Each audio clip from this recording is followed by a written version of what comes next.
Hi, Lissa DeHart here. Thank you guys for continuing to send in your questions. I really appreciate it.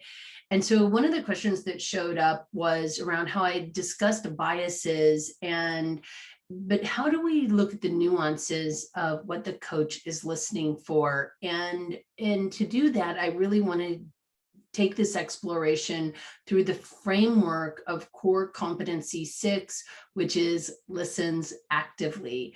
This is really where we are focused on what the client is and is not saying. And I really want to stress that is and is not saying, so that we can fully understand what is being communicated in the context of the client's systems and support the client's self-expression.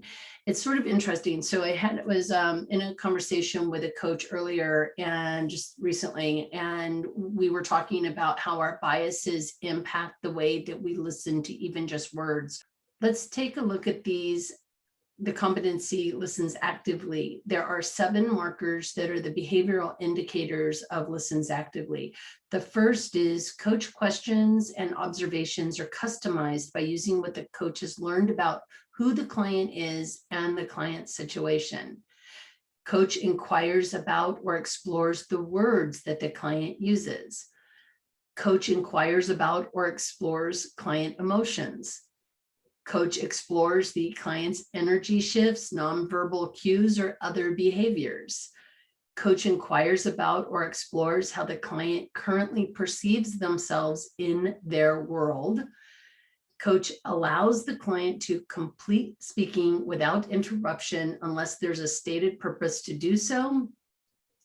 And finally, coach succinctly reflects or summarizes what the client communicated to ensure client's clarity and understanding.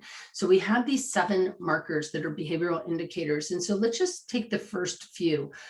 First, as we're listening to the client, if we're out of performance mode and we're really fully present with the person in front of us and we're listening at a very deep level, we're going to hear the languaging that they bring forward. And if you know me at all, you know I'm going to be listening for metaphors, but I'm also going to be listening for powerful beliefs and powerful language. So it might be the shoulds, the oughts, the nevers, the always. It might be that global language. It might also be powerful words. And I think I spoke about this in another one of the videos where a word like enlightenment shows up, or peace, or safety, or inner critic, or I'm not good enough in some way. Like, I'm listening for these powerful words and powerful beliefs that might show up, not because I have a sense that I know what the client means.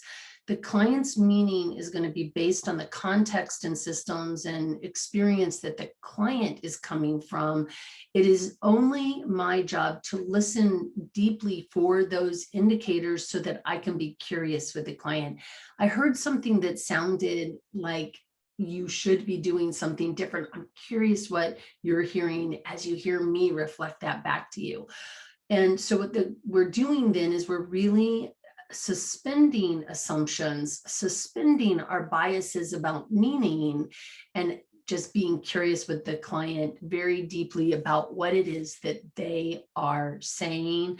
Or in the case of not saying, we may hear the client start to tear up as they're talking about something. We may hear trouble in their voice. I had a client who's constantly when something big is below the surface. And so starting to ask, what just happened here? What did those tears tell you about what's important for us to be looking at? What does the mean in this moment? What is happening from your context and your experience, client? Now, I may have assumptions about what those things mean, but I really need to suspend them and set them to the side in lieu of being curious. But as a coach, I really need to be listening deeply to those nuances. It might even be a facial expression. I know I had that one session where the client made this like face that looked like, in my assessment, looked like they were upset. And I was like, what just happened there? What does that face mean?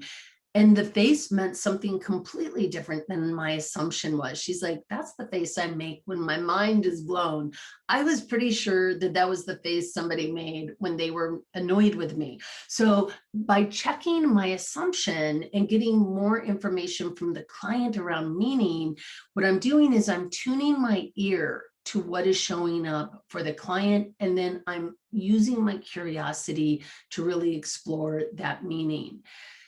I think there's another place in communicating this area of the competencies, which is the cluster C, communicating effectively under the competency of listens actively, which is around coach succinctly reflects or summarizes what the client is communicated to ensure the client's clarity and understanding. There's a couple things that I think are really important here.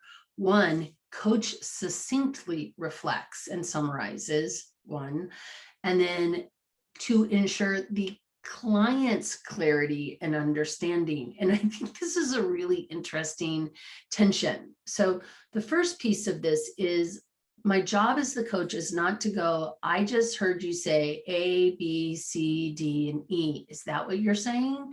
Because number one, this is like just regurgitation of everything that I've just heard, and it's a closed-ended question.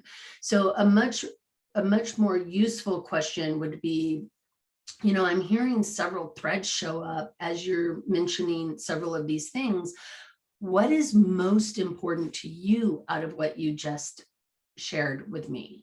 That way I'm not really pointing the client to a particular area, but rather leaving it very open for the client to determine for themselves what's most important from what they said and where we should explore.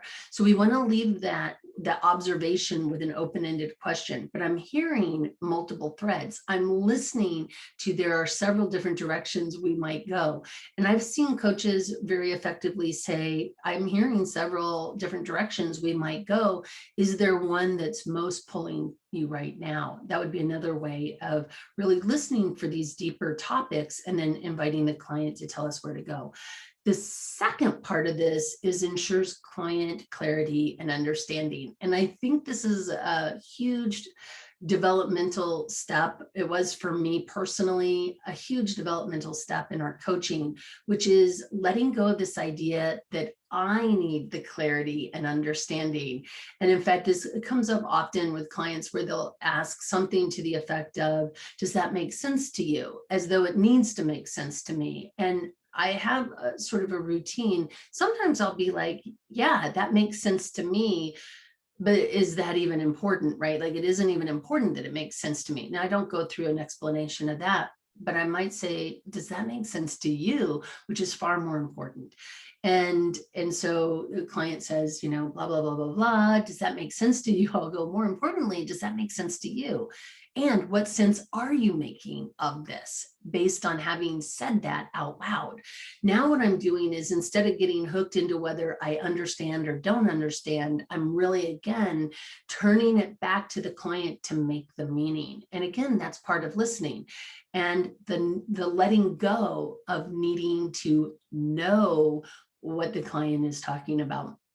And I share this with my mentor coaching group often, well, not often, but I do it every mentor coaching group I do. Typically, I had a conversation, a coaching demonstration that I did with a client who I could not understand. I was doing a one-off conversation for a chapter, ICF chapter, and the client had a very strong accent that I just didn't understand. I just couldn't. I could understand every like fourth or fifth word that they said. And what I did was I really just trusted the process, but then I followed where the client seemed to have energy, and I followed, where the client's tone of voice seemed to change. And I was just asking, something shifted right there. What did you just notice? What happened there? The client understood me well enough. So the client at the end was like, this was so useful. But I'll be honest with you, I didn't even understand what the topic was throughout the entire conversation. But what I did was I really listened deeply to the other indicators that were showing up in the conversation. Facial expressions. Didn't assume I knew what they meant, but facial expressions. Tone of voice, didn't assume I know what it meant, but asked. Body language, didn't assume I knew what it meant, but asked. And again, energy, like where the energy really seemed to be flowing in the conversation versus where it felt restrictive to me. Didn't assume I knew, but asked. So going back to core competency 6 and listens actively, it is really about listening from more than just your ears as you're making meaning. It is really much more about listening with your whole self and asking for meaning. And I hope this was useful, and have a wonderful rest of your day. See you on